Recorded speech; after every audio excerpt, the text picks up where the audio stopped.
orange smells so nice. Welcome to Vlogmas day 22. Today we are just baking a ton of cookies.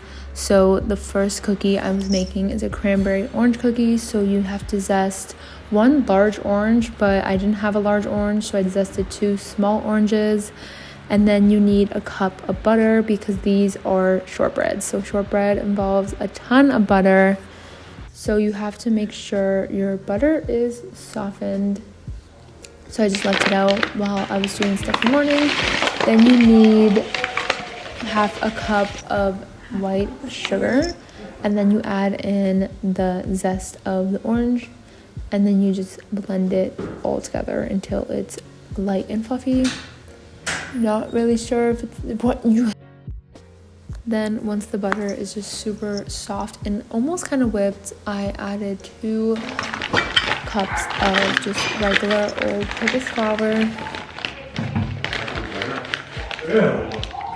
1.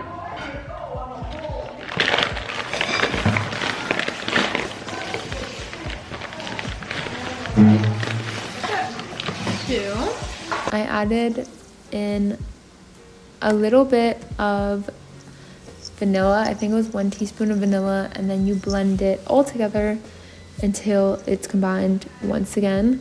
This dough is very dry, so I wasn't sure if I messed up anything, but just keep that in mind. Then you add a cup of cranberries, but you chop them up very finely so you have it all mixed in to the dough. And then I lined 2 baking sheets with parchment paper so I can start getting my cookies ready. You're supposed to let the dough rest and then just cut them in circles, but I wanted to cut them into shapes, so I didn't let the dough rest, which could have messed me up, but they still came out fine.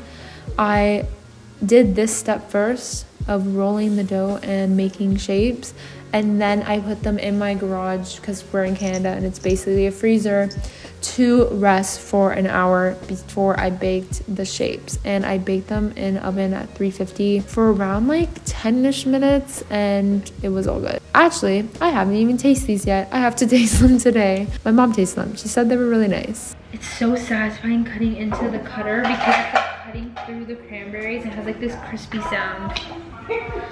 Oh, it's so satisfying.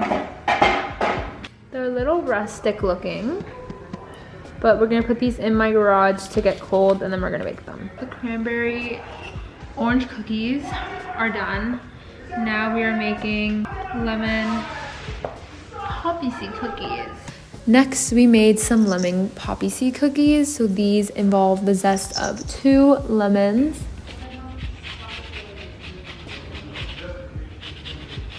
and then a 3/4 cup of butter, 3/4 cup sugar,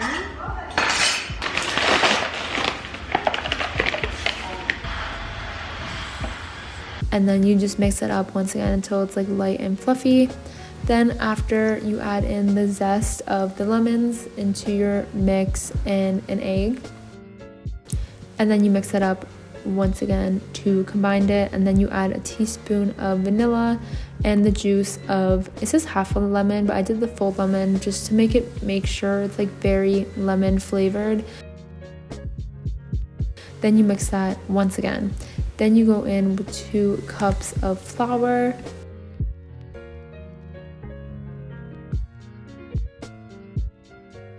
and a tablespoon of poppy seeds. It looks like a little bit, but it really incorporates into the entire cookie, and you don't want to overpower it. Then these cookies were very soft and wet, the dough, so I couldn't roll it into shapes. So I had to roll it into parchment paper into a disc and let it go in the garage for an hour. And after an hour, it was still very wet, but I just added a little bit more flour so I can roll it into shapes later on, which you will see. But I had to take a little coffee break in between this.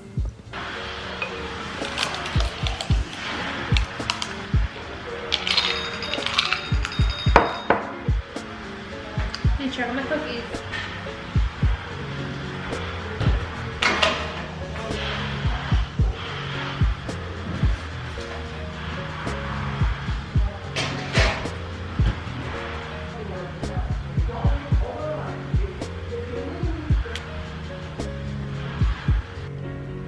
I rolled this out, but you guys didn't see. I don't know. Then for the lemon cookies, like I said, they were a little bit more pliable after they sat in the fridge for an hour. So after that, I rolled them into little shapes. And these ones were a little bit thinner than the cranberry ones. But I think I still cooked them the same amount of time. It was around like 10 minutes for 350. Once again, haven't tried these yet, because I have to ice them today. Poppy seed cookies are ready to bake. The cranberry cookies are cooling. We also have these mini ones that I'm trying to get super toasty because I thought they were raw. And then I have a giant sheet, oh my gosh, it's huge. I have a sheet cake in the oven, but it's expanding. I feel like I'm gonna put a pan on top and just flatten it after. This is very uneven.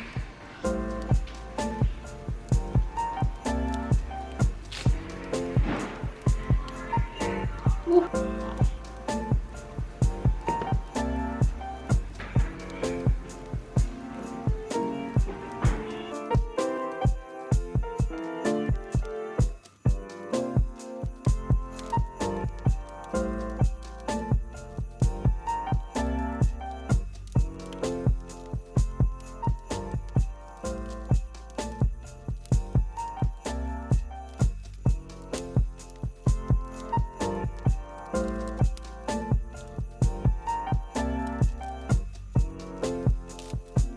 It's very crooked, but we are making a charcuterie chalet. I think that's what they're called. The base, we're going to glue gun because I do not have time to make something wait and dry. So we're gonna make a house out of these crackers. We're gonna make a little square house and then we're gonna decorate everything else to be edible. We're gonna see if this even works.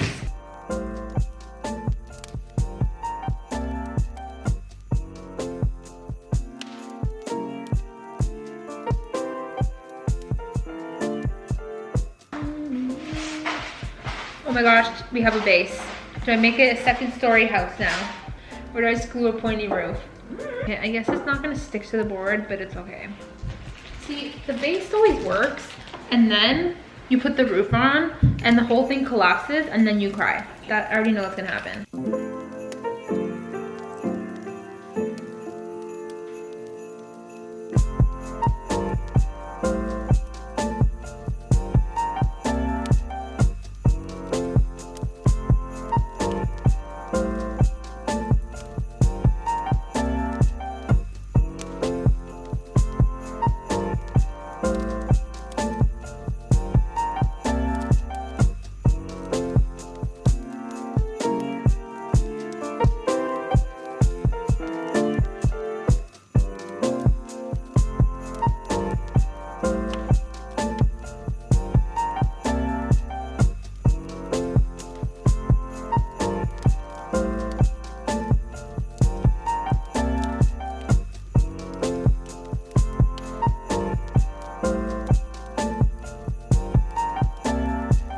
This is the door, and then a little wreath. Maybe I can like stick that here. I feel like stick this here and then like wrap rosemary around it. Oh wait, I have an idea. I'll glue it, but not to the cheese, to the rosemary, and glue the rosemary on top of each other. But there's still probably gonna be glue on it.